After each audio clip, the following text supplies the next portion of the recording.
আসসালামাইকুম বন্ধুরা, সবাই কেমন আছেন? রান্না করতে আসছি আর একটা কথা বলবো, একটু সময় নিয়ে শুনবেন প্লিজ, ভিডিওটা ধাক্কা দিবেন না। গতকাল যে ঘটনাটা ঘটে গেছে আমাদের মাইলস্টোন কলেজ স্কুল অ্যান্ড কলেজে দিয়াবাড়িতে, এটা অনাকাঙ্ক্ষিত, এটা আল্লাহরই হুকুম, মেনে নিতে হবে আমাদেরকে। তারপরে একটা কথা বলি, আমি একজন প্রবাসী, আমি সৌদি আরব ছিলাম জেদ্দাতে। জেদ্দা বিমানবন্দরটা লোহিত সাগরের পাশে, এখন আছি সালালা। সালালা বিমানবন্দরটা কোথায়? একবারে ওমান সাগরের পাশে এখান থেকে। তো দেখেন আমাদের পাইলটরা ট্রেনিং নিবে অবশ্যই, কিন্তু এখানে নিয়মটা হলো কি, যদি আপনার এই ফ্লাইটগুলা সাগরের উপরে তারা ট্রেনিং নেয়, আল্লাহ না করে কোনো দুর্ঘটনা ঘটলে ওই পাইলটটাও বাঁচতে পারে। পাইলট কারো মায়ের সন্তান না ভাই, অবশ্যই কারো না কারো মায়ের সন্তান। তার অনেক স্বপ্ন ছিল না, সে চেষ্টা করেছে সর্বশেষ নিজের জীবন দিয়ে এটা রক্ষা করার জন্য। তা আমাদের কোথাও না কোথাও ভুল আছে ভাই, হতে পারে ছোট মুখে বড় কথা।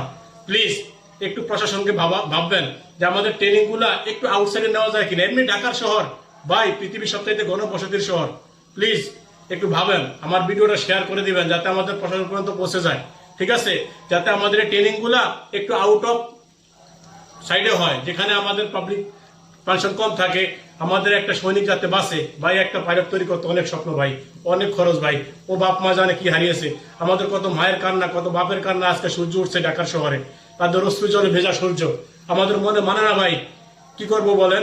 আমরা তো কিছু করতে পারি না। প্রশাসনকে অনুরোধ করব, আপনারা এই ট্রেনিং গুলা আপনারা যদি সম্ভব হয় ঢাকার বাহিরে, নগরের বাহিরে হোক না, একটু আপনার কি বলে এই সাগরের পাশে মেঘনা নদী আছে, ডাকাতিয়া নদী, মেঘনা পদ্মা বিশাল নদী, সেখানে করুক, হোক ওরা ট্রেনিং প্রাপ্ত হোক।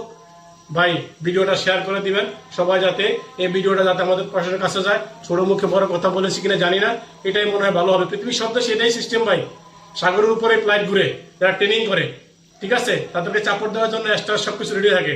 আমরা কি পেলাম? এমনি আমাদের কিছুই নেই, তারপরে আমরা এভাবে হারাইলে তো ভাই হবে না। ধন্যবাদ সবাইকে ভিডিওটা দেখার জন্য। আবার বলি প্লিজ শেয়ার করে দিবেন যাতে এই ভিডিওটা প্রশাসনের চোখ পর্যন্ত যায়। ওকে, আল্লাহ হাফেজ, থ্যাংক ইউ সবাইকে।